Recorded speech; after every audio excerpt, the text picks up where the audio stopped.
Hello everyone, my name is Dolly Mehra. जैसा कि आप जानते हैं हमारा क्लाउड कंप्यूटिंग का एग्ज़ाम है, बट मैंने नोट्स नहीं बनाए हैं। But I am that's why I am reading from this. But मैं आपको प्रोवाइड कर दूंगी point wise notes in a description box. So let's start with the unit 1 introduction. What do you mean by the cloud computing and also give its property. Cloud computing से हम समझते क्या है? पहली बात, क्लाउड कंप्यूटिंग हमें provide करती है एक डिलीवरी कंप्यूट पावर की, डेटाबेस की, स्टोरेज एप्लीकेशन की और अदर आईटी रिसोर्सेज की, जो क्लाउड सर्विस प्लेटफॉर्म पे तो रन करते हैं वाया द इंटरनेट। और उसमें हम यूज़ करते हैं pay as you go pricing model use करते हैं।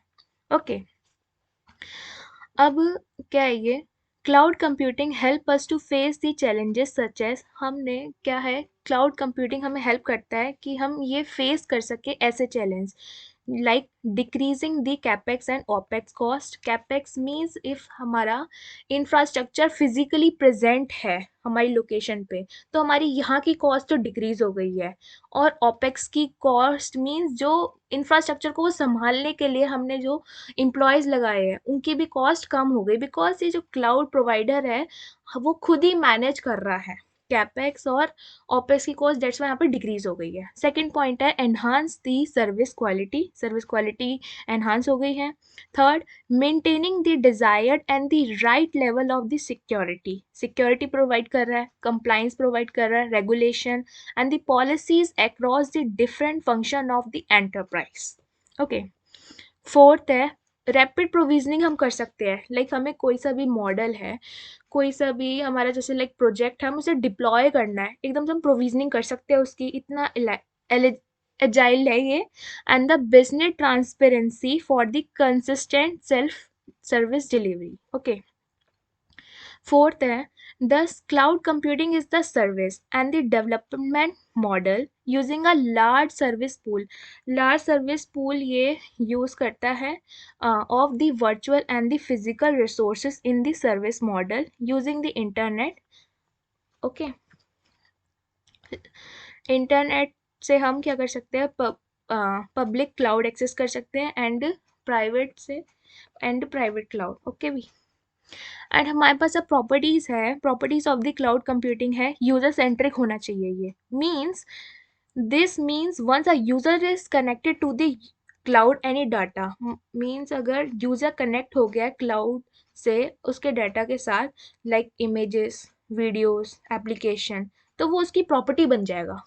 Okay, not only the data but the device connected to it, ना ही डाटा बट जो डिवाइस कनेक्टेड है ना उससे, वो भी यूज़र मैनेज कर सकेगा। एंड यूज़र क्या कर सकता है, उसे शेयर भी कर सकता है डिफरेंट यूजर्स के साथ भी।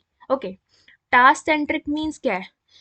Cloud computing focus on what one need and how application can do it. Cloud computing का बेसिकली फोकस होता है कि कस्टमर की ना रिक्वायरमेंट क्या है। ओके, अब आता है हमारे पास, I think it's clear. Third है हमारे पास self healing means in a self healing backups are available for the every documents. हर डॉक्यूमेंट्स के ना बैकअप अवेलेबल रहते हैं क्लाउड में। Hence if the one document crashes there will be it's duplicate ready to run, तो उसका duplicate भी ready हो जाएगा रन करने के लिए अगर बाई चांस हमारा डॉक्यूमेंट फेल हो जाता है या क्रैश हो जाता है। फोर्थ पॉइंट है हमारा multi टेलेंसी and intelligence। Multi-tenancy refers to the sharing of data and the cost a large pool of users। means बहुत सारे users हैं, हम उनके बीच भी अब शेयर कर सकते हैं डेटा को। ओके, अब various data are stored in the cloud, बहुत सारा डेटा क्लाउड में स्टोर होता है। Data mining, analysis are necessary for the accessing information in the intelligent manner. अगर हम जो डाटा हमारा स्टोर है उसको डाटा माइनिंग कर रहे हैं, एनालाइज कर रहे हैं, एक इंटेलिजेंट मैनर में एक्सेस कर रहे हैं ना। ओके, अब है fifth programmable means processes in a many processes in a cloud computing shall be automate such as the backing up crash data with its duplicate। like by chance हमारा जो data था वो लॉस हो गया है, तो इसमें ऑटोमेशन अपने आप होना चाहिए, लाइक अपने आप ही जो डुप्लीकेट कॉपी है ना हमारे पास वो बैकअप में आ जाए। Hence, the programming is associated with the cloud computing. Okay. Flexible में क्या है? Flexible as the users may be a different variety, different type के users आएंगे, तो इतना flexible है हमारा cloud. Okay. So ये वाला first question तुम्हारा हो गया. Second question है 1.2. What are the advantages and the disadvantages of the cloud computing? Advantages है cost saving. कॉस्ट सेविंग इसलिए है, इसने हमारी एक तो कैपेक्स कॉस्ट बचाई है और एक ओपेक्स कॉस्ट बचाई है. Okay. Strategic edge means cloud computing help us the user to access the latest application any time. जो भी लेटेस्ट एप्लीकेशन आई है उसको ना यूज़र ईजिली एक्सेस कर सकता है any time without spending the money, उस पर बिना मनी को स्पेंड करे. ओके. जो उसको इंस्टॉल करने में जो यूज़ होते हैं. थर्ड है मेरे पास हाई स्पीड है इसकी. Cloud computing allow us to deploy our service quickly in the fewer click. फटाफट क्लिक कर करके हम एकदम हाई स्पीड से डिप्लॉय भी कर सकते हैं, एक्सेस भी कर सकते हैं with in a few minutes. Okay. Fourth point है reliability. Through our cloud computing, we can always get a instantly updated about the changes. जो हमने changes करे हैं हमें उसका ना एकदम से अपडेट मिल जाए क्या क्या चेंजेस करे, तो ये इतना रिलायबल है, ये इसका एडवांटेज है. ओके. मोबिलिटी मीन्स एम्प्लॉय जो वर्क कर रहे हैं रिमोट लोकेशन से या ऑफिस से अपने, तो वो कहीं से भी एक्सेस कर सकते हैं क्लाउड सर्विसेज. बस उसमें एक चीज़ की नीड है, that is internet connectivity. Sixth है मेरे पास अनलिमिटेड स्टोरेज हमें प्रोवाइड करता है. Like cloud computing offer a limited storage, जिससे हमारे पास अमेजोन का एग्जांपल हो गया S3. ओके. अब है disadvantage of the cloud computing. First है performance can vary. Performance vary कर सकती है. Means when we are working in a cloud environment our application is running on the server. अगर हम वर्क कर रहे हैं ना क्लाउड इन्वायरमेंट पे, तो हमारी जो एप्लीकेशन है वर्क तो कर रही है सर्वर पे, जो साइमल्टेनियसली प्रोवाइड करती है रिसोर्सेज बिजनेसेस को. पर क्या है कि इसमें कभी कभी परफॉर्मेंस में भी इफेक्ट आ जाता है शेयर करते हुए, परफॉर्मेंस में जब हम डॉक्यूमेंट शेयर कर रहे हैं. सेकेंड है टेक्निकल इशू फेस करने पड़ जाते हैं. Like cloud computing is always prone to an outage. Like कभी आउटेज का टाइम आ जाता है, डाउन हो जाती है सर्विसेज. ओके. थर्ड है security threat in the cloud. ये क्या है? Before adopting the cloud technology we should be well aware of the fact that we will be sharing our company sensitive information. हमें cloud technology को ना adapt करने से पहले, लेने यूज़ करने से पहले ना, तो हमें ये पूरा अवेयर होना चाहिए कि जो हम अपनी कंपनी का डाटा है सेंसिटिव इंफॉर्मेशन वो थर्ड पार्टी के साथ शेयर करने वाले. फर्स्ट पार्टी तो जैसे लाइक मैं हो गई, दूसरी पार्टी मेरा बिजनेस हो गया, एंड थर्ड पार्टी कौन होगी? जो हमारे क्लाउड प्रोवाइडर्स है, तो उनके साथ मैं अपनी सेंसिटिव इंफॉर्मेशन शेयर कर रही हूँ. तो इसके लिए ना मुझे बहुत वो रहना चाहिए, अवेयर रहना चाहिए. बिकॉज क्या कर सकते हैं जो हैकर्स है वो एक्सेस भी कर सकते हैं इंफॉर्मेशन. अब है हमारे पास इंटरनेट कनेक्टिविटी. बहुत क्या है ये, गुड इंटरनेट कनेक्टिविटी जरूरी है, because without an internet connectivity हम क्लाउड को यूज ही नहीं कर सकते. लैक ऑफ सपोर्ट क्या है ये? Cloud computing companies fail to provide a proper support to the customer. कभी कभी क्या होता है कि जो क्लाउड कंप्यूटिंग कंपनीज होती है वो प्रॉपर सपोर्ट सर्विस प्रोवाइड नहीं करती कस्टमर को. लाइक कोई सर्विस यूज़ करते हुए कोई डाउन टाइम आ गया या फिर कोई प्रॉब्लम आ गई, तो क्लाउड कंप्यूटिंग सपोर्ट सर्विस अपनी प्रोवाइड नहीं करती. सो क्या होता है, दे moreover they want that their user to depend on the FQs. बल्कि ये क्या होता है, एक अलग अपना पेज बना देते हैं FAQ का, फ्रिक्वेंटली आस्क्ड क्वेश्चंस का. उसमें से ही वो चाहते हैं कि यूजर्स उसमें से ही क्वेश्चंस रीड करके अपनी प्रॉब्लम सॉल्व कर ले. बट कभी कभी ये जो बहुत टेडिशियस जॉब सी हो जाती है, मुश्किल काम हो जाता है जो बंदा हमारा टेक्निकल पर्सन नहीं है. ये तो हमारे डिसएडवांटेज हो गए. सो हमने पढ़ लिया एडवांटेज से हमारे पास cost saving, strategic edge, high speed, reliability, mobility and unlimited storage. And disadvantages हमारे performance can vary, and technical issues, security threat in the cloud, internet connectivity, and the lack of support. Okay, अब है third question.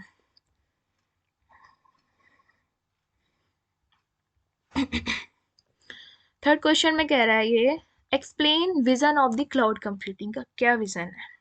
Okay, cloud computing provide the facility to provision a virtual hardware, runtime environment, and services to person having money. Okay, means cloud computing क्या करता है, provide करता है एक facility, हम provision कर सके एक वर्चुअल हार्डवेयर का, रन टाइम इन्वायरमेंट का, एंड सर्विसेज का to a person having money. Okay, second point है, these all things can be used as long as they are needed by the user. Cloud computing ये चाहती है कि जो उसका यूज़र है वो सर्विसेज सारी जितनी भी थिंग्स है वो यूज़ करे जब तक वो चाहता है, as long as. Okay, third point है, the whole collection of the cloud system is transformed into the collection of utilities. जो सारा कलेक्शन है क्लाउड कंप्यूटिंग सिस्टम का वो ट्रांसफॉर्म हो गया है कलेक्शन ऑफ यूटिलिटीज में, which can be provisioned and decomposed together to deploy a system in hours rather than days with a no maintenance cost. Okay, third है, fourth means the long term vision of the cloud is that the IT services are traded as the utility. जो long term vision हमारा cloud का वो ये है कि जो IT services है वो ट्रेड करी जा रही है यूटिलिटीज की तरह इन एन ओपन मार्केट में, without the technologies, without the technological and the legal barriers. Fifth है, इन द फ्यूचर में क्या है, we can imagine that it will be a possible to find a solution that match our requirement by simply entering our request in a global digital market that trade with the cloud computing service. तो future में ये हम imagine कर सकते हैं कि customer क्या करेगा, बस अपनी सिंपली एक रिक्वेस्ट डाल देगा, जो उसे रिक्वायरमेंट है वो एक्सेस कर सकेगा ग्लोबल डिजिटल मार्केट से with the help of the cloud computing services. Okay, sixth है हमारे पास, the existing of such a market will enable the automation of discovery process. ऐसा मार्केट क्या कर देता है, जो ऑटोमेशन को एनेबल कर देता है with its integration into the existing software system. Integration किसके साथ करके, सॉफ्टवेयर सिस्टम के साथ. ओके, सेवेंथ है, due to the existing of a global platform for trading a cloud services will also help service provider to potentially increase their revenue.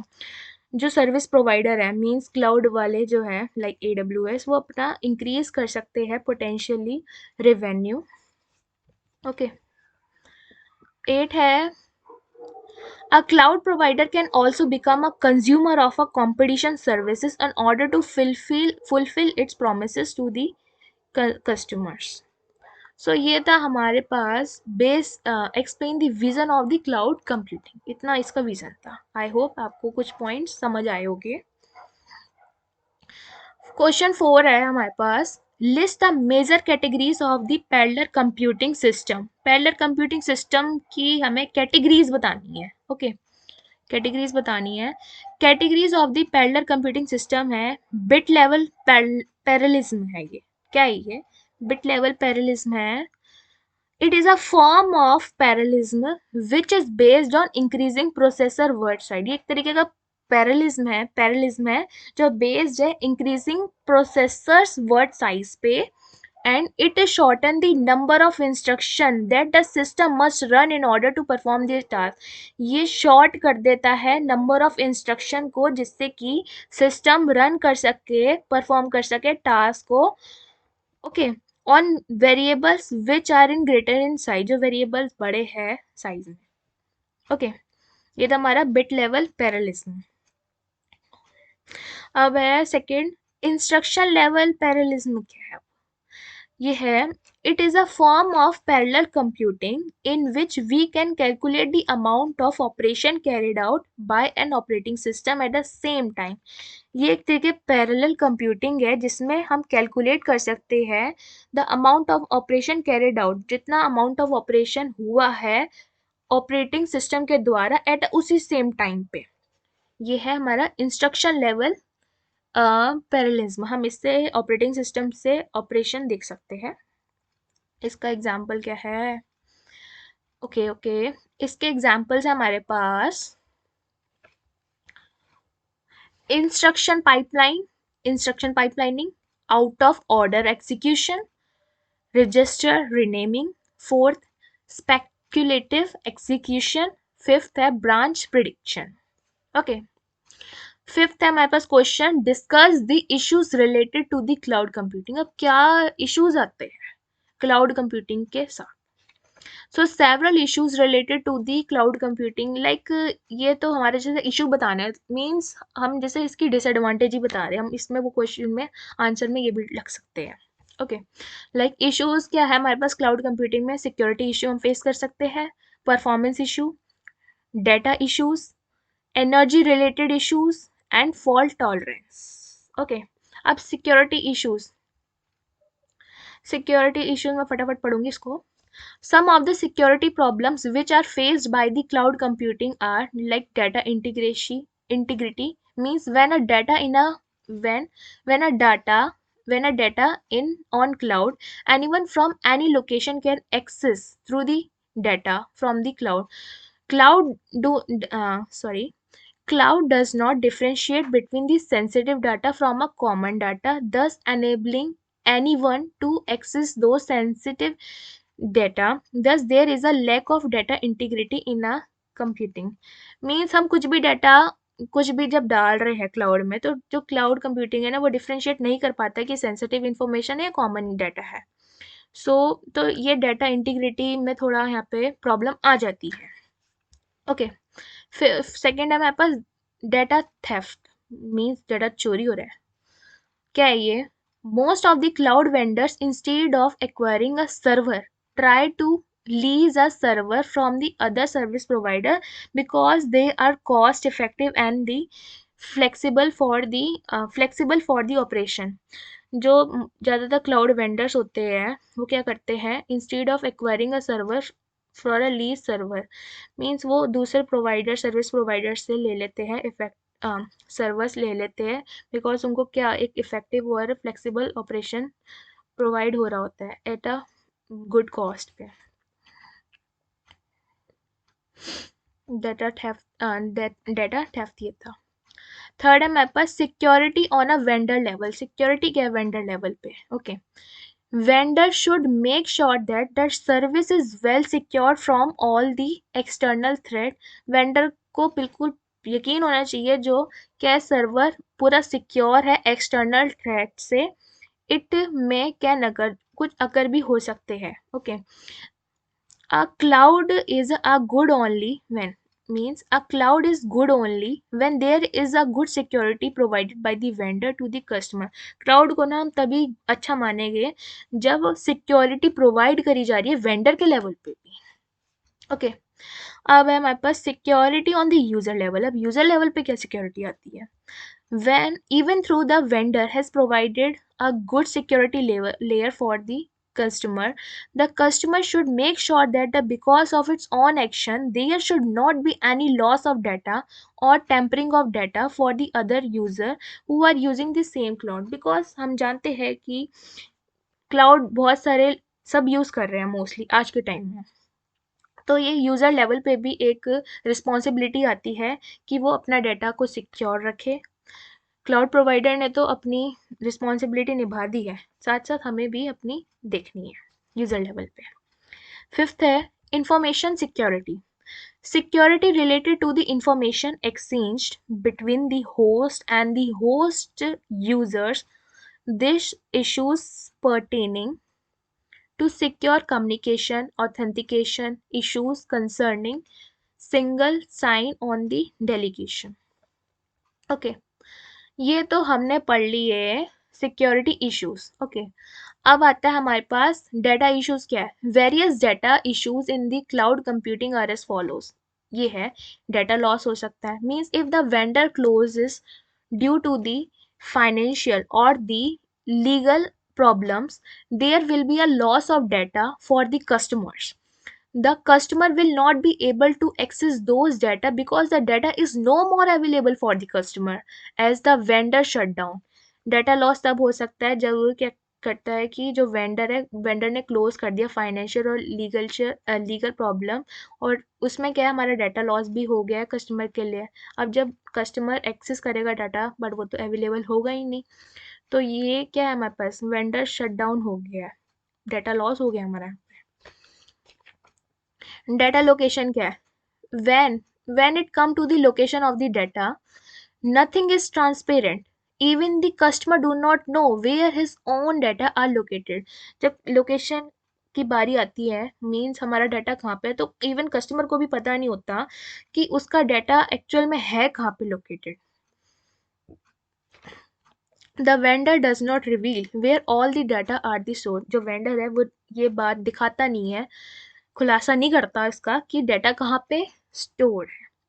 The data will not even be in the same country of the customer. कभी कभी ऐसा होता है कि customer की जो same country में भी डाटा नहीं होता, ये अलग लोकेशन पे भी हो सकता है, वर्ल्ड में कहीं पे भी। ओके, अब है डाटा लॉकिंग क्या है।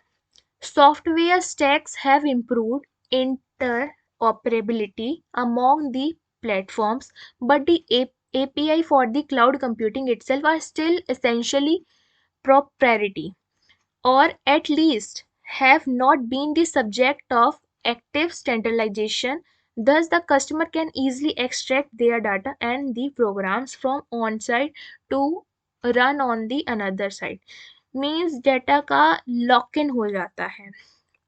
इसका मीन्स एक बेसिकली मीन्स ये बताऊंगी मैं, लाइक हम कोई एक सर्विस प्रोवाइडर यूज़ कर रहे हैं, अमेज़ॉन का AWS यूज़ कर रहे हैं।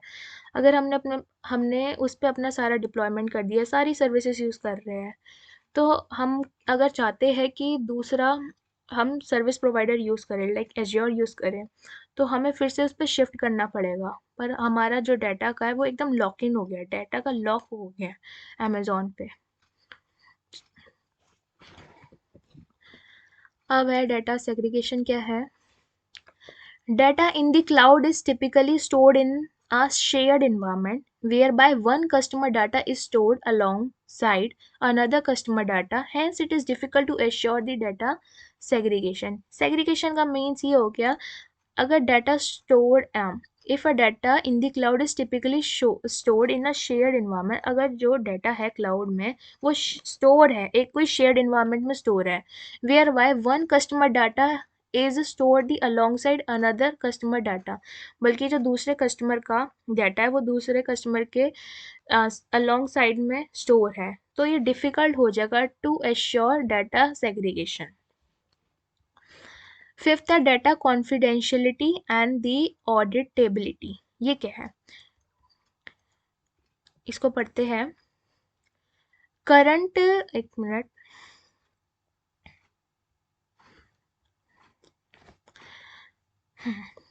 फिफ्थ है data confidentiality and the auditability. Okay, current cloud offering current cloud offering are essentially public rather than the private networks.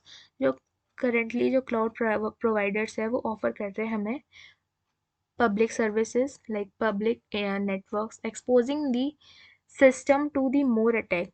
Auditability could be added as an additional saver beyond the reach of the virtualized guest OS providing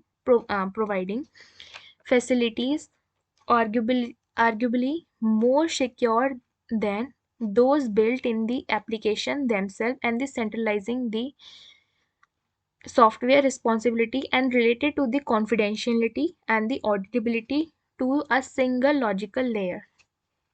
Okay. Fifth है हमारे पास data integrity क्या है। One of the biggest concern with the cloud data storage is the verification of the data integrity. Data integrity का verification भी बहुत biggest concern है at the untrusted servers पे। Okay, data integrity का point हमने यहाँ पे पढ़ा था, सिक्योरिटी वाले में भी आया था। Okay, it is not an easy task to maintain a customer most sensitive cloud data securely, which is needed in many application for the client. ये बहुत डिफ़िकल्ट होता है कि एक बहुत सेंसिटिव डेटा को स्टोर करना क्लाउड में सिक्योरली, जो एप्लीकेशन बहुत सारे क्लाइंट यूज़ कर रहे हैं, करने वाले हैं। Deletion of data means data that has to be deleted by the user because he or she no longer need it or may no longer process it for another reason is also deleted by the provider, and no more copies of the data are available. This can be lead to the problem particular in the connection with the backup. Means ऐसा भी होता है cloud में, जो data कोई अगर use ही नहीं करा बहुत समय तक, लंबे टाइम तक, तो क्या करता है सर्विस प्रोवाइडर ही अपने आप डिलीट कर देता है डेटा को। तो ये कभी कभी ना प्रॉब्लम क्रिएट कर देता है कनेक्शंस में, बैकअप्स में। Okay, service level agreement. अब ये SLA क्या है? SLA, SLA क्या है ये? According to the purpose for which the data is processed, it is important to agree on binding service level for availability and the data recovery if necessary. Guarded by the supporting fixed penalties in the event of non-compliance with the agreed service level. Basically इसका means ऐसे बताऊंगी मैं, like जो cloud provider है वो बोल रहे हैं कि आपका जो इंस्टेंस है, लाइक हमारा EC2 इंस्टेंस है, वो डाउन नहीं होगा। बाई चांस वो डाउन भी हो जाता है, उसके डाउन होने पे मीन्स एक हमने एग्रीमेंट करवा लिया है कि इस लेवल, इतने लेवल तक ये डाउन नहीं हो सकता। मीन्स इसमें ना सर्विस लेवल एग्रीमेंट में ना अपनी पूरी एश्योरिटी देते हैं कि हम आपको लिख के देते हैं ये इस लेवल तक तो डाउन हो ही नहीं सकता। मीन्स कितनी परसेंटेज में दिया है इन्होंने।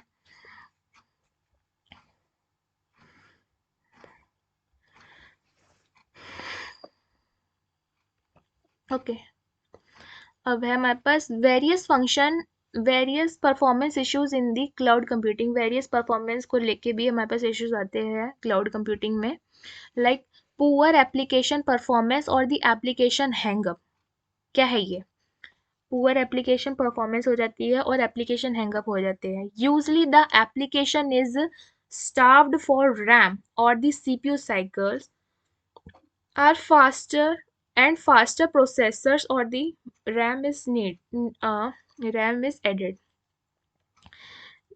ऐसे बोल सकते हैं लाइक हमारी जो एप्लीकेशन है कभी कभी हैंग हो जाती है बिकॉज उनको कभी कभी क्लाउड में प्रॉपर रैम और CPU की साइकिल नहीं मिल पाती। So that's why fastest processing करने के लिए उसमें ऐड करने पड़ते हैं रैम CPU। अब क्या है सेकंड नंबर पे? Slow access to the application and the data. Slow access क्या है? ये एप्लीकेशन एंड द डाटा का परफॉर्मेंस इश्यूज के बारे में हम बात कर रहे हैं। ये है bandwidth is usually the cause and the most common solution is to the add faster network connection। bandwidth भी एक कॉज हो सकता है, इंटरनेट कनेक्टिविटी स्लो हो गई बैंडविड्थ की। थर्ड है हमारे पास horizontal and the vertical scaling. क्या है? स्केलेबिलिटी मीन्स वर्टिकल स्केलिंग में क्या आता है? Vertical scaling means up. क्या है ये? And entails adding more resources to the same computing pool। okay, okay. Vertical scaling and horizontal scaling में ना मैं आपको ऐसे बताऊंगी, अगर हम वर्टिकल स्केलिंग कर रहे हैं मीन्स हम उसमें more CPU, more RAM add कर रहे हैं, अप कर रहे हैं। If we are doing the horizontal scaling then अगर हमारा एक इंस्टेंस है, कोई वर्चुअल मशीन है, उस पर बहुत सारा लोड आ जाता है, तो उसके लोड को बैलेंस करने के लिए ऑटोमेटिकली बहुत सारी वर्चुअल मशीन अपने आप लॉन्च हो जाती है by the help of the load balancing. इसमें हमारे इस इंस्टेंसेस बढ़ रहे हैं, OS बढ़ रहे हैं, इंक्रीज हो रहे हैं, तो ये हमारी हॉरिजॉन्टल स्केलिंग हो गई। ओके, एनर्जी रिलेटेड इश्यूज क्या आते हैं हमारे पास? फटाफट पढ़ लेते हैं। Various energy related issues are as follows. क्या है?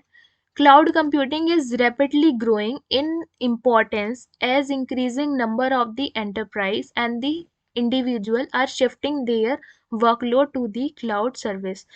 सब आजकल क्लाउड पे माइग्रेट कर रहे हैं, दैट्स वाई क्लाउड का भी वर्कलोड बढ़ रहा है. सेकेंड है हमारे पास द इलेक्ट्रिसिटी. ओके, यहाँ पे हूँ मैं.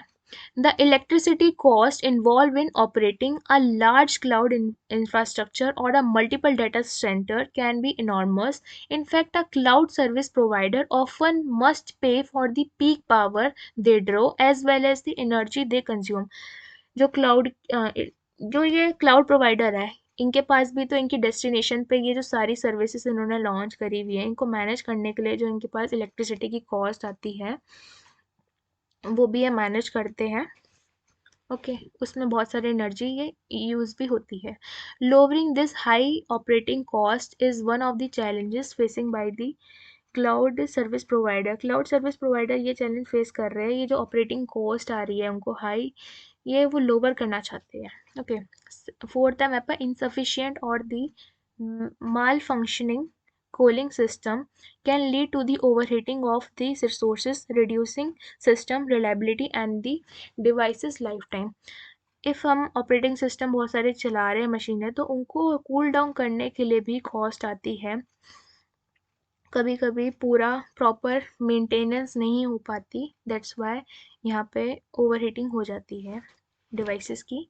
फिफ्थ है हमारे पास high power consumption by the infrastructure lead to the substantial carbon dioxide emission contribute to the green house effect. Okay,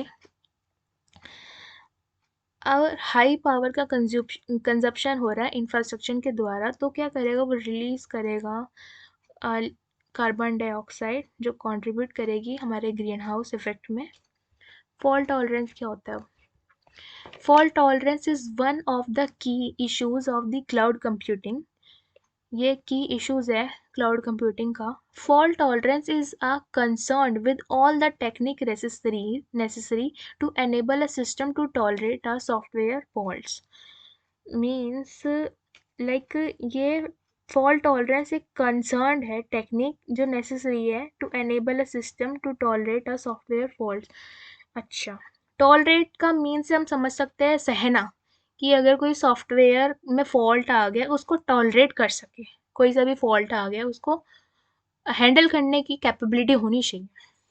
second है point, these software faults may or may not manifest themselves during the system operation, but when they do, software fault tolerance techniques should provide the necessary mechanism of the software system to prevent a system failure occurrence. ये जो software के faults है अपने आप तो पता नहीं चलते कि एकदम से होने वाला है, बट बाई चांस अगर ये हो जाते हैं तो इनको मैनेज करने के लिए भी होना चाहिए. थर्ड है fault tolerance techniques are employed during the procurement or the development of the software. When a fault occurs, these techniques provide a mechanism to the software system to prevent a system from the failure from the occurring. Means failure अगर हमारा system होने वाला है तो उसे बचाना है failure होने से. अब है हमारा क्वेश्चन 6. ये क्वेश्चन थोड़ा लॉन्ग हो गया पुराना वाला 5th, बट हम 6 पढ़ते हैं क्वेश्चन.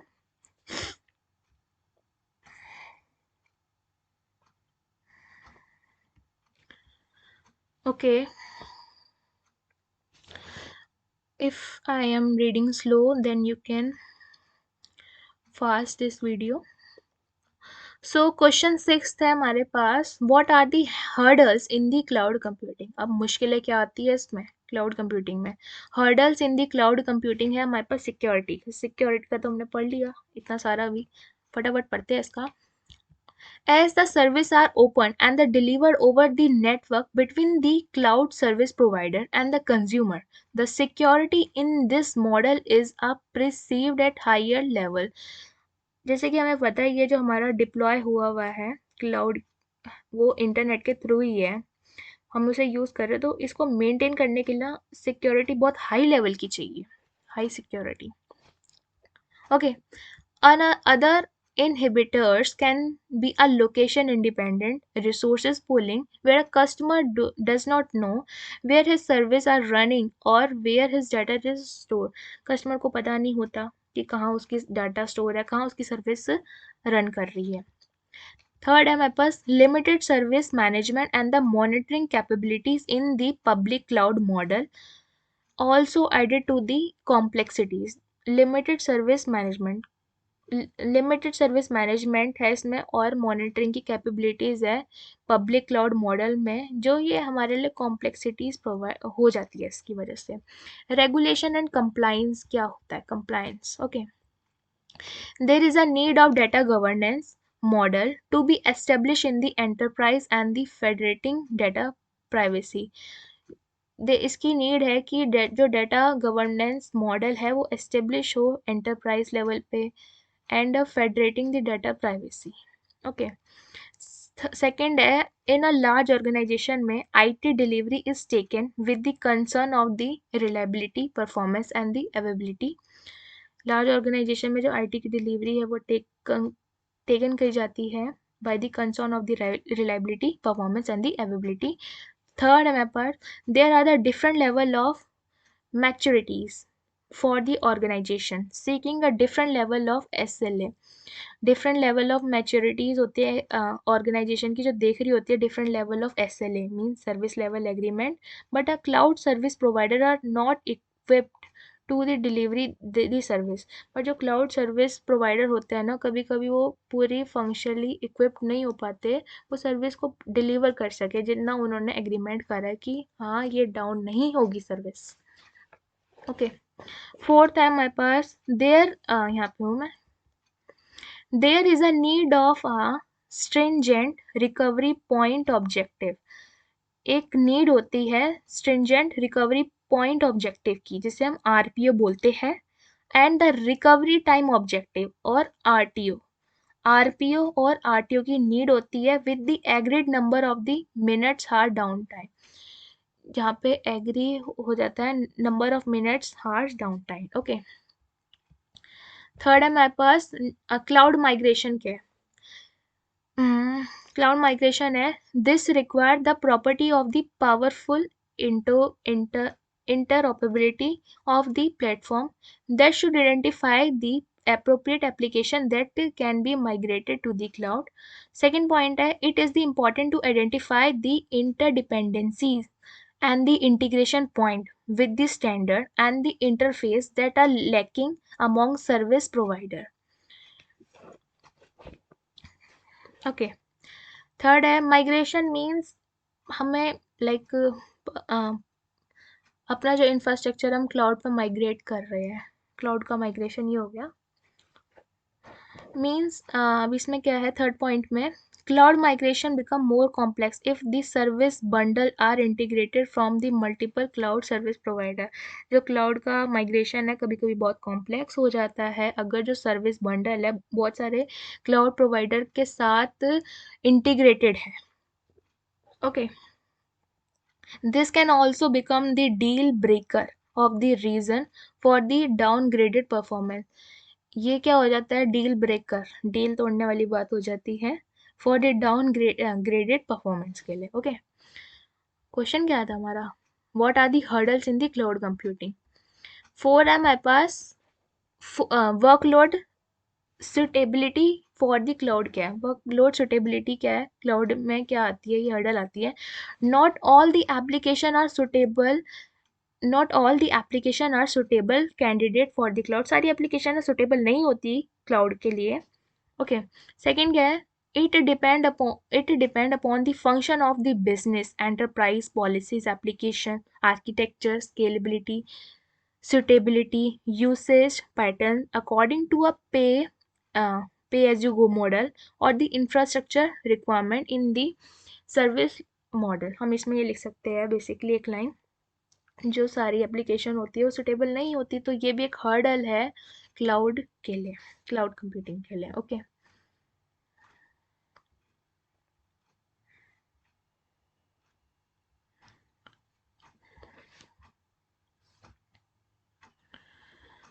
हम्म 1.7 क्वेश्चन है हमारे पास, explain briefly the term cloud. Cloud की हमने टर्म पढ़ ली है, ये क्वेश्चन आई थिंक रिपीट हो रहा है, इसको मैं स्किप कर रही हूँ। क्वेश्चन 8 पे आते हैं, 1.8। What are the components of cloud? Cloud के कंपोनेंट्स क्या है? क्लाउड के है एक तो क्लाउड सर्विस कंज्यूमर, जो एंड यूजर है, मतलब जहां तक सर्विस वो यूज करने वाला है। मैं मुझे कोई सर्विस प्रोवाइडर सर्विस मैं उसकी यूज कर रही हूँ तो मैं उसकी एंड यूजर हुई। ओके, इसका फर्स्ट पॉइंट है cloud service consumer are the end users known as client. Cloud service के जो कंज्यूमर होते हैं वो एंड यूजर होते हैं, उनको हम क्लाइंट बोलते हैं। Which interact with this system and the demand for this service as per their need. जैसे हमें रिक्वायरमेंट होगी उसकी मैं डिमांड कर सकती हूँ। ओके, सेकेंड पॉइंट है इसका, the client can be categorize into the three types. Three type की कैटेगरी में इनको डिवाइड करती है। एक तो मोबाइल क्लाइंट जो रन करते हैं एप्लीकेशन को स्मार्टफोन्स पे, लैपटॉप पे। Okay, this category of a client demand for the high speed and the high level of security. ये जो क्लाइंट होते हैं ना मोबाइल क्लाइंट, इनकी दो डिमांड होती है, एक तो higher speed and the high level of security. Okay, अब हमारे पास थिन क्लाइंट के होते हैं, पतले क्लाइंट। ये क्या है? Thin client neither have a hard drives nor have a DVD ROM drives। ना तो इनके पास हार्ड ड्राइव होती, ना तो डीवीडी रोम ड्राइव होती। And are largely depend on the server, पूरा लार्जली डिपेंड रहते हैं सर्वर पे। अब हमारे पास सी, थिक क्लाइंट्स क्या होते हैं? मोटे client. Thick client are self sufficient in the terms of accessory. इनके पास ना एक्सेसरीज होती है सेल्फ सफिशिएंट। अब क्वेश्चन था हमारा what are the components of the cloud.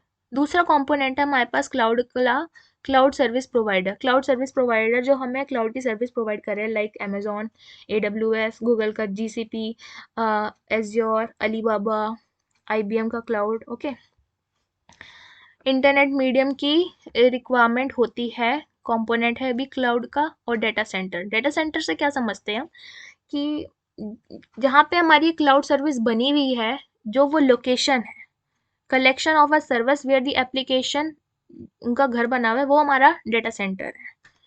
अब डेटा सेंटर में बहुत चीज़ों से मिलके बनता है, लाइक स्टोरेज से मिलके बन रहा है, नेटवर्क, सर्वर, बहुत सारी सर्विसेज होती हैं। ओके, कैरेक्टरिस्टिक ऑफ क्लाउड में हम दे सकते हैं एक तो self service on demand. Self service on demand पे हम इसे एक्सेस कर सकते हैं, लाइक मुझे ये रिक्वायरमेंट है, मुझे ये सर्विस यूज करनी है, तो मैं इसमें एक्सेस कर सकती हूँ। ओके, ये क्या है? अबिग्यूटस नेटवर्क एक्सेस मीन्स ये क्या है? This is the characteristic by which an end user and the service computing devices can access over the network, even using the next generation heterogeneous device such as the smartphone। Basically इसका means ये हो गया कि मैं different different अगर devices use कर रही हूँ उसकी मदद से भी मैं कर सकती हूँ एक्सेस। रिसोर्स पूलिंग क्या होता है? मीन्स अगर मल्टीपल, ये क्या है? The characteristic refers to the pooling of resources across the multiple data center में एक्सेस कर रही हूँ रिसोर्सेज को मल्टीपल डेटा सेंटर से। सेकेंड है हमारे पास these pooled virtual data center are divided into the multiple pools to provide their services to the various consumers in a multi tenant model. ये जो डेटा सेंटर्स है virtually pooled, इनका जो बना हुआ है, ये डिवाइड हो गए हैं मल्टीपल पूल में। वो प्रोवाइड करते हैं डिफरेंट टाइप्स ऑफ कंज्यूमर को उनके according service model. Okay, these pool है both the physical and the virtual resources होते हैं इनके पास। रिसोर्स पुलिंग की बात हो रही है यहाँ पे। ओके, फोर्थ पॉइंट है मेरे पास, the device provided by the pool give the notion of the location, independent compute, storage, servers, processing, network, bandwidth, virtual machine, etc. Where the consumer does not have a control on visibility about the service location and its geography. Okay.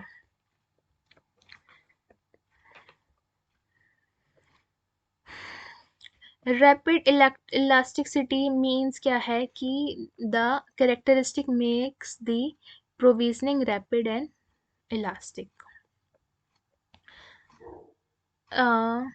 Second point है the provisioning can be automate and can be a flex up and flex down। Means अगर हम जितना utilisation कर रहे हैं, like ज़्यादा utilisation कर रहे हैं रिसोर्स का, तो उसके अकॉर्डिंग हम ज़्यादा यूज़ कर सकते हैं, मीन्स फ्लेक्स अप हो गया हमारा। और अगर कम यूज़ कर रहे हैं देन ये फ्लेक्स डाउन हो गया। थर्ड है हमारे पास the consumer can view the infinite capacity available as the service which can be bought any point of time. इसकी थी रैपिड इलास्टिसिटी का मीन्स क्या है कि हमारे पास बहुत सारी सर्विस अवेलेबल है क्लाउड पे, तो कंज्यूमर क्या कर सकता है कि एट कोई सी भी टाइम पे ना वो सर्विस एक्सेस कर सकता है। ओके, चैलेंजेस क्या थे हमारे पास क्लाउड के? डिसएडवांटेज हम इसमें लिख सकते हैं लाइक लैक ऑफ कंट्रोल होता है इतना, क्योंकि क्या है कि क्लाउड ने तो हमें एक वेब यूआई प्रोवाइड कर दिया है, हम वहाँ से एक्सेस कर रहे हैं जो उन्होंने एप्लीकेशंस दी हुई है, सर्विसेज दिए हुए हैं, तो हमारे पूरा कंट्रोल नहीं है, लैक ऑफ कंट्रोल है, सिक्योरिटी के इश्यूज भी आ जाते हैं, interoperability among the multi service providers, okay, and resource का मैनेजमेंट होना, ये हमारे हैं चैलेंजेस। अब है 11 क्वेश्चन है, explain the cloud service, cloud की सर्विसेज क्या है? ओके, तीन है मेन सर्विस मॉडल। एक तो IaaS, IaaS क्या है? एंड PaaS है, PaaS, एंड है SaaS, ओके। IaaS मीन्स ये स्टैंड करता है इंफ्रास्ट्रक्चर एज अ सर्विस, और PaaS स्टैंड करता है प्लेटफॉर्म एज अ सर्विस, और SaaS करता है software as a service, okay. इसका मैं बेसिक डेफिनेशन में आपको ओरली बता देती हूँ, इसमें से रीड करके नहीं बताती।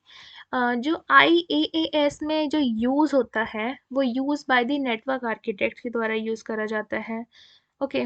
और जो पैस में वो डेवलपर यूज़ करते हैं, बल्कि जो सेस में क्या होता है हमें एक एंड यूज़र से यूज़ कर रहे होते हैं। IaaS में अगर एक्सेस की बात है, इसमें क्या होता है, it give access resources like a virtual machine and the storage.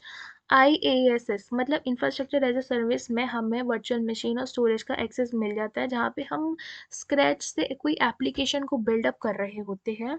And पैस में क्या है, it give access to the run time environment, PaaS में बस हमें रन टाइम इन्वायरमेंट पे एक्सेस मिल रहा होता है, जिससे कि हम डिप्लॉय कर सके अपनी एप्लीकेशन को।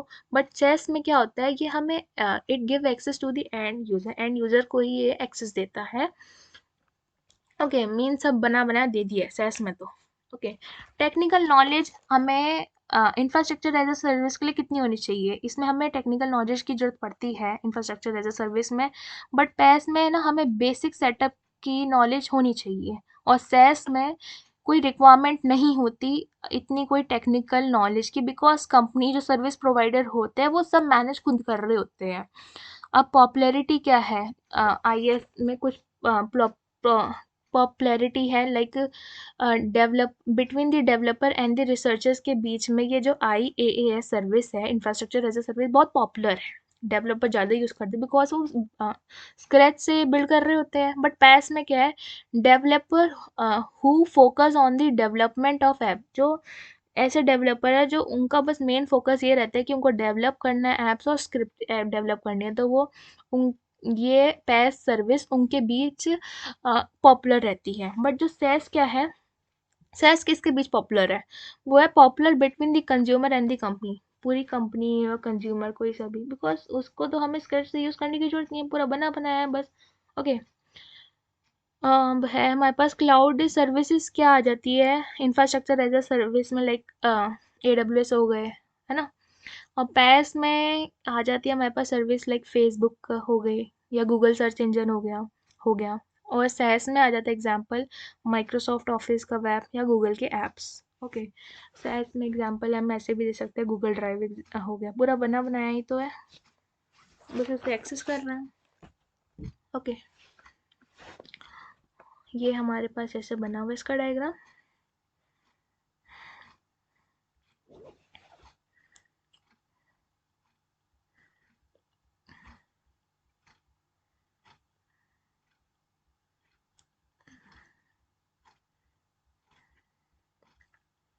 थोड़ा सा रह गया बस, मैं जल्दी जल्दी कवर कराती हूँ। बेनिफिट्स क्या हमारे पास क्लाउड के, हम एडवांटेज हम इसमें लिख सकते हैं like increase the agility on the IT data structure resources and the innovation and enabling of the self service portal and दस the virtual machine is less lead time. I think हम ना benefits of cloud में इसके advantage लिख देंगे तो चल जाएगा हमारा काम। ओके, अब है एवोल्यूशन पढ़ते हैं हम क्लाउड कंप्यूटिंग का। इसको ना मैं आपको ओरली बताना चाहूँगी, बहुत अच्छे से सुनना। ओके, मैं आपको नोट्स में प्रोवाइड कर दूंगी। एवोल्यूशन कैसे हुआ क्लाउड कंप्यूटिंग का? फर्स्ट तो हमारे पास डिस्ट्रीब्यूटेड सिस्टम्स आए जो कि हमारे 1950 में आए, 1950 में आए। उनका पर्पस ये था कि to share the resources and also use them effectively and efficiently. जैसे कि डिस्ट्रीब्यूटेड सिस्टम में हम शेयर कर सके रिसोर्सेज को और एफिशिएंटली यूज कर सके। बट प्रॉब्लम क्या आ रही थी डिस्ट्रीब्यूटेड सिस्टम में कि all system are required to present at the same geographical location. जहाँ पे हमने उनको सेटअप कर दिया है वो वहीं पे ही होने चाहिए। डिस्ट्रीब्यूटेड सिस्टम में ये प्रॉब्लम थी। ओके, फिर इसको सॉल्व करने के लिए हमारे पास आया main frame computing. Main frame में क्या था, ये आया 1951 में आया। इसका पर्पस था there are use for bulk processing task such as online transaction. Like bank में जो ऑनलाइन ट्रांजेक्शन होते हैं उसके लिए बड़े बड़े सर्वर्स, बड़े बड़े कंप्यूटर्स यूज होते हैं। मेन फ्रेमिंग आज के टाइम में भी यूज होती है कहीं कहीं। तो मेन फ्रेम का पर्पस तो ये था, बट उसमें प्रॉब्लम क्या आ रही थी, उसमें थी प्रॉब्लम एक्सपेंसिव थे वो। तो मेन फ्रेम के बाद आया हमारे पास क्लस्टर कंप्यूटिंग जो कि 1980 में आया, 1980। ओके, इसमें थी, इसकी प्रॉपर्टीज थी machine in cluster was connected to each other by a network. जो मशीन्स थी वो क्लस्टर में कनेक्ट कर दी थी नेटवर्क के थ्रू, और ये चीपर थी मेन फ्रेम से और हाई कंप्यूटेशन इसमें कर सकते थे। ओके, बट प्रॉब्लम क्या आई क्लस्टर कंप्यूटिंग में? प्रॉब्लम ये थी, problem related to the geographical still pertain. जो प्रॉब्लम हम डिस्ट्रीब्यूटेड सिस्टम में भी कर रहे थे ना, अपनी जोग्राफिकल लोकेशन में होनी चाहिए, वो प्रॉब्लम हम क्लस्टर कंप्यूटिंग में भी फेस कर रहे थे। तो इसके बाद आई चौथे नंबर पे हमारे पास ग्राइड कंप्यूटिंग। अब ग्राइड कंप्यूटिंग क्या है, जो हमारी 1990 में आई, 1990 में आई।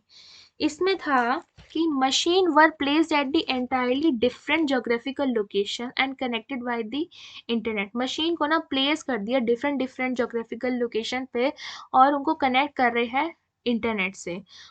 ग्राइड से हम समझ सकते हैं ये क्या बोल रहा है कि grid consist of the heterogeneous node. इसमें ना हेट्रोजीनियस नोड्स थी, मींस कोई ऐड भी करना चाहे हम नोड कोई कंप्यूटर को तो ऐड भी कर सकते हैं। तो प्रॉब्लम क्या आ रही थी इसमें ग्राइड कंप्यूटिंग में?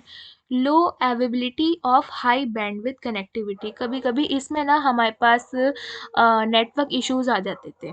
तो इसके बाद क्या आया, ग्राइड कंप्यूटिंग के बाद आया हमारे पास क्लाउड कंप्यूटिंग। तो क्लाउड कंप्यूटिंग को हम बोलते हैं, cloud computing offer refer to as a successor of a grid computing. ये सक्सेसर है ग्राइड कंप्यूटिंग का। अब जो क्लाउड कंप्यूटिंग है ना, वो इन चीज़ों से मिलके बना है। अभी बोलूँगी, एक तो वर्चुअलाइजेशन से। वर्चुअलाइजेशन मीन्स एक फिजिकल हार्डवेयर है उस पे कोई लेयर बना दी है जिस पे हम बहुत सारे इंस्टेंसेस लॉन्च कर रहे हैं, वो हमारी वर्चुअलाइजेशन होगी। ओके, 40 ईयर्स पहले ही आ गई थी वैसे तो ये। अब वेब 2.0 क्या है? वेब 2.0 लाइक हमें डायनेमिक और स्टैटिक पे डायनेमिकली हम एक्सेस कर सकते हैं उसके पोर्टल से। सर्विसेज, सर्विस ओरिएंटेशन हमें प्रोवाइड करता है, और cloud SLA. Okay, and utility computing. तो इन चीज़ों को मिला के हमारे पास जो अबव टेक्नोलॉजीज है उन्होंने बहुत कंट्रीब्यूट करा क्लाउड कंप्यूटिंग को बनाने में। क्लाउड कंप्यूटिंग की डेफिनेशन हमने दे दी थी, एक तरीके का ये डिलीवरी मॉडल है जो कंप्यूट हमें प्रोवाइड करता है कंप्यूट पावर, स्टोरेज एप्लीकेशन और अदर आईटी रिसोर्सेज को थ्रू दी इंटरनेट से, जिसको हम यूज़ कर सकते हैं pay as you are go model से। ओके, अब है हमारे पास आर्किटेक्चर ऑफ क्लाउड। आर्किटेक्चर दो तरीके से बना है, एक तो फ्रंट एंड और the back end. Back end part जो क्लाउड प्रोवाइडर जो है वो देख रहे हैं, एक्सेस कर रहे हैं। फ्रंट एंड जहाँ से हम एक्सेस कर रहे हैं, हमें कोई वेब ब्राउज़र देती है। ओके, ये डायग्राम से समझते हैं हम। ये बैकएंड का पार्ट है। बैकएंड के पार्ट में क्या क्या आ जाता है हमारे पास? Infrastructure, storage, management, security, cloud run time, service और एप्लीकेशन। ओके, हम इसको किससे वो कर रहे हैं यूज़, इंटरनेट की मदद से तो कर रहे हैं। क्लाइंट का इंफ्रास्ट्रक्चर है, मीन्स हमें कोई वेब यूआई दे दिया है, हम वहाँ से एक्सेस कर रहे हैं service. Okay, right some applications लिखनी है हमें क्लाउड कंप्यूटिंग की। क्लाउड कंप्यूटिंग की एप्लीकेशंस है हमारे पास, लाइक बिग डाटा एनालिटिक्स के लिए यूज़ होता है ये, डेवलपमेंट टेस्ट के लिए, मीन्स डेवलपमेंट टेस्ट का मतलब बिग डाटा एनालिटिक्स से तो आप समझ गए होंगे, बट डेवलपमेंट टेस्ट के लिए भी हमें एप्लीकेशन लॉन्च करनी है, हम उसे टेस्ट करके अगर टेस्ट भी कर सकते हैं, like build and test application is on requirement, अगर रिक्वायरमेंट पड़ रही है तो उसके बेसिस पे हम डेवलप भी कर सकते हैं, टेस्ट भी कर सकते हैं। फिर आता है हमारे पास क्वेश्चन था, हमारे पास एप्लीकेशन लिखनी है क्लाउड कंप्यूटिंग की। Okay, disaster recovery, okay, gaming applications, web and mobile application. Mostly देखा जाए तो आजकल के टाइम में क्लाउड कंप्यूटिंग इतना यूज़ हो रहा है कि जो हमारा नेटफ्लिक्स का सर्वर है, नेटफ्लिक्स ने पूरा अपना बिजनेस है वो क्लाउड पे ही लॉन्च करा हुआ है, सारे वो जो सर्वर्स क्लाउड की ही यूज़ करता है। लिमिटेशंस में हम इसके डिसएडवांटेज लिख सकते हैं कि डाटा प्रोटेक्शन में है, डाटा रिकवरी एंड अवेलेबिलिटी कभी कभी हम इसमें फेस करते हैं, डिजास्टर कभी एंड मैनेजमेंट कैपेबिलिटीज़ मीन्स इतना प्रॉपर सपोर्ट ये प्रोवाइड नहीं करता। But regulatory and the compliance restrictions क्या है ये, इसमें है, हमारा क्वेश्चन था कि हमें लिमिटेशंस लिखनी है क्लाउड कंप्यूटिंग की। ये मुझे ना इसमें इम्पॉर्टेंट ये लगा था कि regulatory and the compliance restrictions क्या होती है, ये होती है कि in some of the European countries government regulation do not allow customer personal information and other sensitive information to be physically located outside the state और कंट्री। जो European country है ना, उसमें गवर्नमेंट ना रेगुलेशन लगा देते, रिस्ट्रिक्शन लगा देती है कि जो कस्टमर का पर्सनल इंफॉर्मेशन है, वो सेंसिटिव इंफॉर्मेशन है, वो आउटसाइड द कंट्री नहीं जाएगा। ओके, तो इसको इस चीज़ को इस जो ये जो चीज़ की रिक्वायरमेंट है, इसको नज़र देखते हुए क्लाउड प्रोवाइडर क्या करता है कि cloud provider need to set up a data center और a storage. Cloud provider setup कर देता है डाटा सेंटर और स्टोरेज, उनके लिए ही, स्पेशली उनकी ही कंट्री में सेटअप कर देता है, जिससे कि वो अपनी जो उन्होंने रेगुलेशन लगाई है, रिस्ट्रिक्शन लगाया हुआ है, वो उनको भी फॉलो कर सकें। बट क्लाउड प्रोवाइडर ये प्रोवाइड तो कर रहा है उनकी रेगुलेशन को देखते हुए सर्विस, बट इसमें क्या हो रहा है, क्लाउड प्रोवाइडर को हैविंग सच एन इंफ्रास्ट्रक्चर में नॉट ऑलवेज बी फीजिएबल, ऐसे टाइप का जो इंफ्रास्ट्रक्चर है ना, कभी कभार वो फीजिएबल नहीं रह पाता, जिसकी वजह से बहुत बिग चैलेंज फेस करना पड़ता है हमारे क्लाउड प्रोवाइडर को। ओके, पार्ट वन तो हमारा ये हो गया, ये यूनिट दो पार्ट से मिलके बनी थी वैसे तो। अब हमारे पास पार्ट टू है, पार्ट टू में क्या है, ये पैरेलल कंप्यूटिंग पे हमें शॉर्ट नोट लिखनी है, right a advantage of the parallel और वर्ड द सीरियल कंप्यूटिंग में हमें एडवांटेजेस लिखने हैं। ओके, फटाफट पढ़ते हैं इसको। हम्म, Parallel computing is a computation type in which the multiple processor execute multiple tasks simultaneously. Parallel computing एक कंप्यूटेशन का टाइप है जहाँ पे मल्टीपल प्रोसेसर एग्जीक्यूट करते हैं मल्टीपल टास्क को एक साथ। ओके, सेकंड पॉइंट है, problem are broken down into the instructions and are solved concurrently. Problem को छोटे छोटे इंस्ट्रक्शन में ब्रोक डाउन कर दिया और उसको कॉन्करेंटली साथ में सॉल्व करा जा रहा है, पैरेलल मतलब साथ में।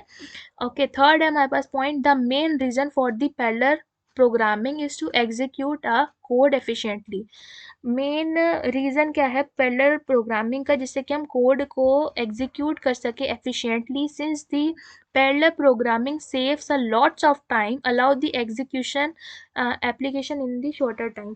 जो पैरेलल कंप्यूटिंग है वो हमारा सेव तो करती है बहुत सारा टाइम, बट जो एग्जीक्यूशन करते हैं हम एप्लीकेशन का, वो शॉर्टर टाइम में भी जल्दी हो जाता है। ओके, फोर्थ पॉइंट है हमारे पास, advantages of a parallel computing over a serial computing क्या है, हमें ये बताने हैं बेसिकली। सीरियल कंप्यूटिंग मतलब एक स्थिर, है ना, तो एडवांटेजेस है, हमारे पास क्वेश्चन था कि हमें ना एडवांटेजेस बताने हैं पैरेलल कंप्यूटिंग के ओवर द सीरियल कंप्यूटिंग। अब हम एडवांटेजेस बता रहे हैं कि it saves our time and money, as many resource working together will reduce the time and cut potential cost। ये सेव करता है टाइम को और many resources को। Okay, it can be impractical to solve a large problem on a serial computing। बहुत मुश्किल हो जाता है serial computing का यूज़ करना जब हम larger problem को solve कर रहे होते हैं, तो that उस टाइम में ना serial computing सही नहीं मानी जाती। Okay, it can take a advantage of non local resources. ये एडवांटेज लेती है नॉन लोकल रिसोर्सेज का। When the local resource are finite, जब हमारे पास लोकल रिसोर्सेज फाइनाइट होते हैं, मीन्स मेरा मतलब है कि it can take advantage of non local resources. ये नॉन लोकल रिसोर्सेज का एडवांटेज लेती है जब उसके पास लोकल रिसोर्सेज बहुत कम होते हैं, लिमिटेड होते हैं। ओके, फोर्थ पॉइंट है हमारे पास serial computing waste the potential computing power. बहुत सारी कंप्यूटिंग पावर को ना वेस्ट कर देती है सीरियल कंप्यूटिंग। दस the parallel computing make better performance of the hardware. Performance अच्छी कर देती है हार्डवेयर की। ओके, अब क्वेश्चन 18 आता है हमारे पास, describe briefly the components of the parallel computing. Describe करना है briefly the components of the parallel computing के कंपोनेंट्स बताने हमें। एक तो है इसमें हार्डवेयर आर्किटेक्चर, ओके, फिर है ऑपरेटिंग सिस्टम, एप्लीकेशन सॉफ्टवेयर, उससे हमारे पास आ रहा है परफॉर्मेंस एवोल्यूशन। सबसे पहले तो हमारे पास कंप्यूटिंग करता है प्रॉब्लम्स को, फिर वो पैरेलल जो एल्गोरिथम है, डाटा स्ट्रक्चर है, वो उसे चेक करता है, मैपिंग होती है हाई लेवल लैंग्वेज में, देन बाइंडिंग हो जाता है जो प्रोग्रामिंग करी है। ओके, इसमें तो बेसिकली था ये। कंप्यूटिंग प्रॉब्लम में दो चीज़ें आ गई, न्यूमेरिकल कंप्यूटिंग हो गई और लॉजिकल रीजनिंग हो गई। अब parallel algorithm and data structure है इसमें, hardware resources and operating system. Okay, what are the, अब क्वेश्चन 19 आता है हमारे पास। क्वेश्चन 19 है हमारे पास, what are the properties of the distributed computing. Distributed computing क्या होती है हमारे पास। प्रॉपर्टीज है डिस्ट्रीब्यूटेड कंप्यूटिंग की, फॉल्ट टॉलरेंस की, means when a one system और a node fail the whole system can still work fine. Fault tolerance का एक बात आप याद रख लेना कि अगर हमारा कोई नोड फेल हो गया, कोई सिस्टम फेल हो गया, तो जो पूरा सिस्टम है ना वो स्टिल वर्क करना चाहिए। बट थोड़ा ना परफॉर्मेंस के बेसिस पे ना इफेक्ट पड़ जाता है फिर भी, बट सिस्टम क्या वर्क कर रहा होता है still. Okay, need to check the status of the each node. Okay, second है हमारे पास, ईच नोड प्ले करता है partial role.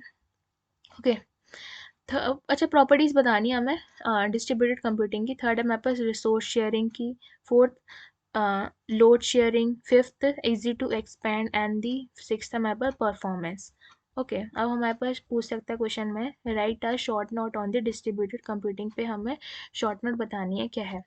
Distributed computing is a model in which a components of a software system are shared among multiple computers to improve the efficiency and the performance. जो डिस्ट्रीब्यूटेड कंप्यूटिंग है वो एक तरीके का मॉडल है जिसमें कि in which the components of a software are shared अमong द मल्टीपल कंप्यूटर। जो सॉफ्टवेयर्स है, कंपोनेंट्स है, वो बहुत सारे कंप्यूटर में ना शेयर करे गए हैं जिस to improve the efficiency and the performance, जिससे कि इम्प्रूव कर सके एफिशिएंसी को और परफॉर्मेंस को। ओके, सेकेंड पॉइंट है, in a distributed computing each processor has its own private memory. हर प्रोसेसर के पास अपनी प्राइवेट मेमोरी होती है, डिस्ट्रीब्यूटेड मेमोरी जिसको बोलते हैं हम।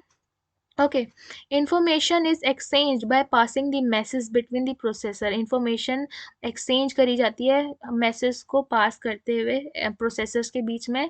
फिफ्थ हमारे पास मीन्स थर्ड पॉइंट हमारे पास, इन अ डिस्ट्रीब्यूटेड सिस्टम में allow resource sharing including a software by a system connected to the network. हम डिस्ट्रीब्यूटेड सिस्टम को यूज़ करके रिसोर्स को शेयर कर सकते हैं, सॉफ्टवेयर को यूज़ कर सकते हैं कनेक्ट करके नेटवर्क से। ओके, फोर्थ है पॉइंट, द गोल है हमारे पास डिस्ट्रीब्यूटेड कंप्यूटिंग का is to make a network as a single computer. एक नेटवर्क बना दिया हमने कोई सिंगल कंप्यूटर का। इसके हम एग्जांपल दे सकते हैं डिस्ट्रीब्यूटेड सिस्टम के, एक तो internet, W world wide web, email. Okay, difference है हमारे पास, बट डिफरेंस इंपॉर्टेंट लग रहा है मेरे को ये। Parallel computing and the distributed computing में क्या डिफरेंस है. Okay, it is a type of computation in which many calculation or the execution of the process are carried out simultaneously. ये एक तरीके का computation है जिसमें calculation और execution process होता है simultaneously, साथ साथ. ओके, distributed computing में क्या है, a system whose components are located on a different network. Computer ऐसा सिस्टम जिसके कंपोनेंट्स है वो डिफरेंट नेटवर्क पर लोकेटेड है. Okay, which communicate and coordinate their actions by passing messages to one another. ये कैसे coordinate कर पाते हैं, अगर different different location पे है तो कैसे coordinate कर पाएंगे, मैसेज को पास करके एक दूसरे तक. ओके, ये तो हो गया हमारा डिस्ट्रीब्यूटेड कंप्यूटिंग की. अब सेकंड पॉइंट है हमारे पास, इट अगर in the single computer. Single computer में हम पैरेलल कंप्यूटिंग कर सकते हैं, but in the case of the distributed computing it involve a multiple customer में सॉरी मल्टीपल कंप्यूटर्स की हमें इसमें नीड होती है. थर्ड है हमारे पास multiple processors execute multiple task at the same time. जो मल्टीपल प्रोसेसर है वो एग्जीक्यूट करते हैं मल्टीपल टास्क को सेम टाइम पे, बल्कि जो डिस्ट्रीब्यूटेड कंप्यूटिंग है multiple computers perform task at the same time. Multiple computer perform करते हैं टास्क को सेम टाइम पे. ओके, फिफ्थ है हमारे पास computer can have a shared memory और अ डिस्ट्रीब्यूटेड मेमोरी. कंप्यूटर के पास शेयर्ड मेमोरी भी हो सकती है और डिस्ट्रीब्यूटेड मेमोरी भी हो सकती है, but in the case of the distributed computing each computer has its own memory. इसके पास बस अपनी मेमोरी होती है. फिफ्थ है हमारे पास processors communicate with each other using a bus. इसमें ना बस टोपोलॉजी यूज हो रही होती है. किसमें, पैरेलल कंप्यूटिंग में जो प्रोसेसर्स कम्युनिकेट करते हैं किसकी मदद से, बस से. ओके, डिस्ट्रीब्यूटेड कंप्यूटिंग में क्या है, computers communicate with each other through the network. Network के थ्रू कम्युनिकेट करते हैं डिस्ट्रीब्यूटेड कंप्यूटिंग में. पैरेलल कंप्यूटिंग में क्या है, increase the performance of the system. Performance increase हो जाती है सिस्टम की. और डिस्ट्रीब्यूटेड कंप्यूटिंग में allow scalability, sharing resources and the helps to perform the computation task efficiently. Means scalability ये अलाउ करता है डिस्ट्रीब्यूटेड सिस्टम. मीन्स हम दूसरे, अगर हमें कोई दूसरा कंप्यूटर ऐड करना है, दूसरे नोड ऐड करने हैं तो हम ऐड कर सकते हैं, शेयरिंग कर सकते हैं रिसोर्स को. ओके, ये था हमारे पास डिफरेंस. अब कर लेते हैं हम explain briefly the architecture of the distributed computing. का आर्किटेक्चर क्या है, इसके architecture of the distributed computing एक तो डेटा सेंटर्ड आर्किटेक्चर होता है. लाइक ऐसे बना देते हैं, बीच में हमारा एक सिस्टम है डेटा सेंटर के, बहुत सारे इसमें नोड्स कनेक्टेड है. ओके, उनके ये रिसोर्सेज यूज कर रहा है. डेटा फ्लो आर्किटेक्चर है इसका, वर्चुअल मशीन आर्किटेक्चर है, and call and return architecture. Fifth है हमारे पास architecture style based on the independent components, जिसमें कि दो चीज़ें आ जाती है, communicating process and the event system. Okay, 1.23 question है हमारे पास. आई थिंक ये हमारा लास्ट क्वेश्चन है शायद. 1.23 क्वेश्चन है, what do you mean by the dynamic cloud infrastructure. क्या है dynamic cloud infrastructure. Okay, cloud computing clients can access the standardized IT infrastructure to deploy a new application, services, or the computing resources rapidly without re-engineering their entire infrastructure, thus making it dynamic. अच्छा, dynamic बना दिया इसको. Cloud dynamic infrastructure is based on the architecture that combine the following initiative. जो ये what do you mean by the dynamic cloud infrastructure. Dynamic cloud के जो infrastructure इन चीज़ों से मिलकर बना है, service management, asset management, virtualization and consolidation. Okay, fifth है इंफॉर्मेशन इंफ्रास्ट्रक्चर. अब energy efficiency, security, elasticity. Okay, अब है 1.24 में explain the terminologies used for the distributed computing में कि कौन सी टर्म्स यूज़ होती है. इसमें यूज़ होती है रिमोट प्रोसीजर कॉल यूज़ होती है. ये क्या है, ये एक तरीके का फंडामेंटल एब्स्ट्रैक्शन है. Enable the execution of procedure on the client request. Client जब रिक्वेस्ट कर रहा है उसके रिक्वेस्ट पे ये एग्जीक्यूशन एनेबल कर देता है. ओके, अब है हमारे पास इस क्वेश्चन था हमारे पास, explain the terminologies used in the distributed computing. दूसरी इसमें टर्म है डिस्ट्रीब्यूटेड ऑब्जेक्ट फ्रेमवर्क, इसमें यूज होते हैं। अब नेक्स्ट क्वेश्चन है 1.25 है, what are the characteristic of the cloud computing. Cloud computing के हम कैरेक्टरिस्टिक लिख सकते हैं, एडवांटेज लिख देंगे हम इसमें, like on demand service provide करता है, कंपैटिबिलिटी है, इलास्टिसिटी है, reliability.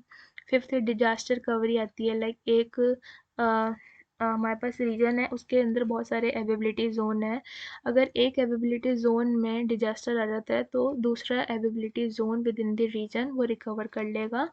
Okay, updates means backup security, ये हमारी कैरेक्टरिस्टिक है क्लाउड कंप्यूटिंग की। शॉर्ट नोट बतानी है हमारे पास, इलास्टिसिटी क्या होता है, मीन्स कम ज़्यादा हम कर सकते हैं रिसोर्सेज को। इलास्टिसिटी को हम ऐसे डिफाइन करते हैं, elasticity is defining the characteristic that differentiate a cloud computing from the previously proposed computing paradigm. Means इसमें है कि ये वाला थर्ड पॉइंट देखो, इसमें डेफिनेशन दी हुई है, the dynamic adaption of the capacity. Dynamic adaption हो रहा है कैपेसिटी का by altering the use of computing, हम ऑल्टर कर रहे हैं कंप्यूटिंग जो हम यूज़ कर रहे हैं ना, जो भी हम रिसोर्सेज यूज़ कर रहे हैं, अगर हम उसे ज़्यादा यूज़ कर रहे हैं और हमने उसे कम कर दिया है अकॉर्डिंग टू दी वर्कलोड, जैसा हमारे पास वर्कलोड आया है तो वो हमारे पास इलास्टिसिटी हो गई, इलास्टिक कंप्यूटिंग होगी। ओके, अब है हमारे पास 1.27 में क्या है, what are the advantages of the elastic cloud computing. Elastic cloud computing के एडवांटेजेस हमारे पास, एक तो कॉस्ट एफिशिएंसी है, सेकंड है convenience and the continuous availability रहती है इसके पास, थर्ड है backup and the recovery, fourth है क्लाउड इज इन्वायरमेंट फ्रेंडली है, कोई भी यूज़ कर सकता है, इतनी टेक्निकल नॉलेज यूज इसकी नीड नहीं है। फिफ्थ है हमारे पास scalability and the performance. Okay, what are the disadvantages बताने हमें इलास्टिक क्लाउड कंप्यूटिंग के। डिसएडवांटेज है हमारे पास सिक्योरिटी और प्राइवेसी को लेके हमारे पास आ जाता है। ओके, एंड हमारे पास लिमिटेड कंट्रोल होता है, किसकी बात हो रही है यहाँ पे, डिसएडवांटेजेस बता रहे हैं हम इलास्टिक क्लाउड कंप्यूटिंग के। ओके, सेकंड डिसएडवांटेज है हमारे पास लिमिटेड कंट्रोल रहता है, थर्ड है डिपेंडेंसी और वेंडर लॉकिंग हो जाता है। वेंडर लॉकिंग अगर टर्म आए तो हम उसमें ले सकते हैं, एक क्लाउड प्रोवाइडर को अगर हम यूज़ कर रहे हैं तो उसकी सर्विस यूज़ करते करते ना हमारा वहीं पे डाटा लॉक हो जाता है, वहीं पे हम उसमें बंदे रह सकते हैं, बल्कि अगर हमारा इन फ्यूचर दूसरा क्लाउड प्रोवाइडर को यूज़ करने का मन करे तो हम बहुत बार सोचेंगे, बिकॉज हमने ऑलरेडी दूसरा कोई पहले से ही क्लाउड प्रोवाइडर यूज़ कर लिया है। ओके, डिसएडवांटेज इसका ये है। फोर्थ है हमारे पास increased vulnerability. Okay, so basically मेरी मीन्स हमारी ये यूनिट 1 कंप्लीट हुई। आप इसका क्विक रिवीजन भी कर सकते हैं फास्ट वीडियो को ऑन करते करते, मैंने इसको थोड़ा लंबा करवा दिया। Okay, okay, thank you for watching, all the best for the exam.